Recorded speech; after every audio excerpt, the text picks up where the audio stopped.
नमस्कार। प्रस्तुत है आज का चिंतन। स्वाभिमान मानवता की गौरव गरिमा के लिए जहाँ सहायक है, वहीं अहंकार अहितकर, हानिकर और बाधक है। अहंकार गुणों का उतना नहीं जितना वस्तुओं और वैभव का होता है। धन, बल, पद, विद्या, रूप, सौंदर्य आदि का घमंड इस बात का द्योतक है कि व्यक्ति की समझ सांसारिक भौतिक पदार्थों को महत्व देने तक सीमित है। जिन वस्तुओं और परिस्थितियों का कोई स्थायित्व एवं ठिकाना नहीं, उन्हें महत्व देना कौन सी समझदारी है। धनवानों को कंगाल बनते कितनी देर लगती है। छोटी सी बीमारी स्वास्थ्य और संपत्ति की पूंजी को समाप्त करने के लिए पर्याप्त है। रंग, रूप, यौवन, मान, सम्मान और पद कितने स्थायी हैं, यह किसी से छिपा नहीं। बुद्धिमान और विवेकशील इस धूप छांव के खेल पर न इतराते हैं और न इठलाते। ईश्वर की अनुकंपा मानकर इसका उपयोग समाज हित में करते हैं और विनम्र बने रहते हैं।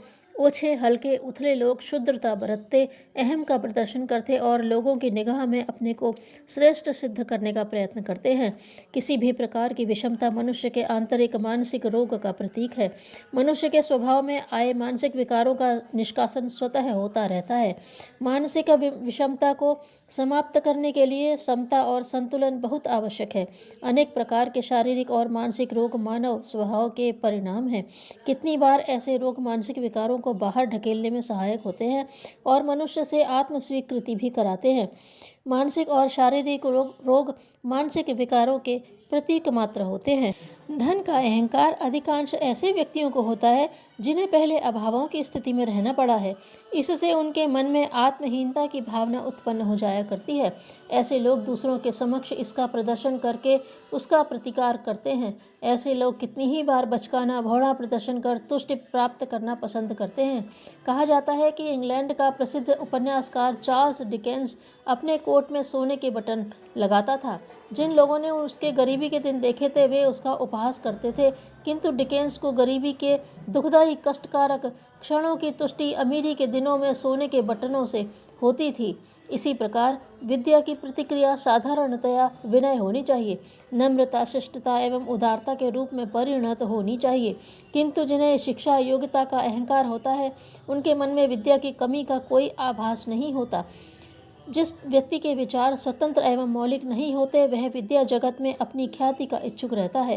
वह लिखता पढ़ता कुछ भी हो, किंतु अपने निकट संपर्क में आने वाले लोगों को यह बताने का इच्छुक रहता है कि वह बहुत विद्वान है। ऐसे लोग अनेक ग्रंथों एवं ग्रंथकारों के संदर्भ एवं उनके नाम तथा यत्र तत्र से अंश उद्धृत कर दूसरों पर रौब गालिब करते हैं कि उन्होंने बहुत पढ़ा है और विचार प्रकट करने की उनमें क्षमता है। कितनी ही बार मौलिकता का नाटक भी करते हैं कि विचार उनके मौलिक हैं। ऐसे लोगों विचारों का अनादर होना स्वाभाविक है। संसार में उन्हीं विचारों का आदर होता है जो मनुष्य अपनी अनुभूति से संसार को देता है। जिस मौलिक सिद्धांत पर मनुष्य अपने अनुभव से पहुंचता है, वही सिद्धांत उस मनुष्य का और दूसरों का कल्याण करता है। विद्वान, गुणवान, कलाकार या ऐसे ही विशिष्ट व्यक्ति तब अधिक सम्मानास्पद बनते हैं जब उनमें विनम्रता, सौजन्यता, निरहंकारिता जैसे सद्गुण भी हों। ज्ञान का अहंकार सबसे घटिया किस्म का अहंकार है।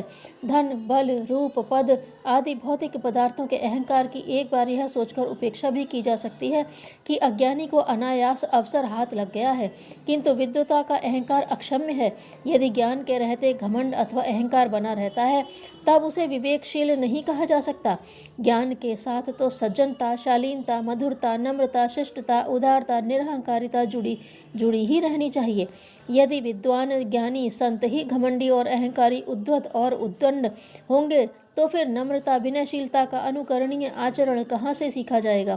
इसी प्रकार जो शारीरिक बल का उद्धत प्रदर्शन करते हैं, वे आमतौर से गुंडागर्दी करते हैं, निर्बलों, कमजोरों, असहायों, अबलाओं पर रौब गांठते हैं और अपनी बलिष्ठता का ही सिक्का जमाने की ताक में रहते हैं। लाभ इसी में है कि निर्बलों की सहायता सेवा बन पड़े, न कि अहंकार प्रदर्शित करते रहा जाए। ठाट बाट, सज धज, फैशन परस्ती आदि की चेष्टाओं प्रयत्नों का पक्ष भले ही अहंकारी के मन में गुदगुदी उत्पन्न करता हो, किंतु परिणाम दुखद निकलते हैं। मनुष्य की अंतश्चेतना अपने आप को तुच्छ सिद्ध किया जाना सहज स्वीकार नहीं करती। जो भी स्वाभिमान की चोट को चोट पहुंचाता है वह उसके विरुद्ध विद्रोह खड़ा कर देता है। अस्तु जहाँ धन, पद, विद्या, बुद्धि की धाक स्वीकार की जाती है, वहीं घृणा, द्वेष और वैमनस्य के भाव उठने लगते हैं। अचेतन मन में विद्रोह उठता है कि बड़प्पन दिखाने वाले को नीचे गिराना चाहिए, इसका घमंड चूर चूर होना चाहिए, ताकि छोटा अनुभव करने की व्यथा से छुटकारा मिल सके। अधिकांश अवसरों पर होता भी ऐसा ही है कि एक ओर धनवानों की चापलूसी और खुशामदी की जा रही होती है, दूसरी ओर उन्हें नीचे गिराने के असहयोग, निंदा, भर्त्सना के प्रपंच रचे जा रहे होते हैं। अतः अहंकारी को असहयोग, असम्मान, अनादर ही मिलता है। विवेकशील, गंभीर और गहरे लोग अहंकार एवं उद्धत प्रदर्शन से सदैव बचते हैं। उन्हें भली प्रकार ज्ञात होता है कि जो भी विभूतियाँ, संपत्ति और ऐश्वर्य है, सब अस्थिर हैं। यह सुअवसर तो दूसरों की सेवा, सहायता, पीड़ा और पतन के निवारण के लिए मिला है। आयु के बढ़ते बढ़ते यह सब छिन जाना है। जिसका है उसको ही वापस जाना है। फिर घमंड करना, इतराना, इठलाना किस बात का? इतना ही पर्याप्त है कि स्वाभिमान बनाए रखा जाए, सेवा में संलग्न रहा जाए, अभिमान, प्रदर्शन और अहंकार से बचा जाए। इसी में समझदारी, बुद्धिमत्ता, विवेकशीलता और मानवीय गौरव गरिमा है। किसी दार्शनिक का यह कथन सत्य है कि जो मनुष्य जितना अहंकारी होता है, उसका व्यक्तित्व उतना ही छोटा और घटिया होता है। हृदय की विशालता ही उन्नति की नींव है। धन्यवाद।